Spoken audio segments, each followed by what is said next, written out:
এই সাগরে পারে আইসায় আমায় মাতাল মাতাল লাগে।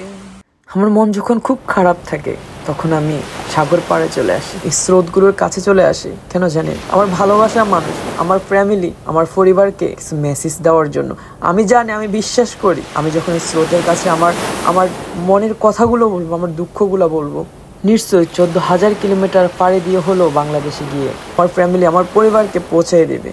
আমি সে বিশ্বাস করে আমার মনের যত দুঃখ কষ্ট আছে সব কিছু তাদের কাছে শেয়ার করি। এবং এই যে আকাশ দেখতেছেন, সৌন্দর্য আকাশ, এটা দেখে আমি একটু মুগ্ধ হই না। কারণ কেন জানেন? আমার এটা থেকে খুব কষ্ট হয়। আমরা তো একই আকাশের নিচে আছি, তাই না?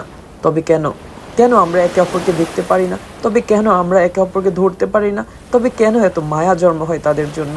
কেন প্রবাস জীবনটা থেকে এতই কষ্ট যে পরিবার সবাইকে ছেড়ে একা একা এখানে যুদ্ধ করতে হয়?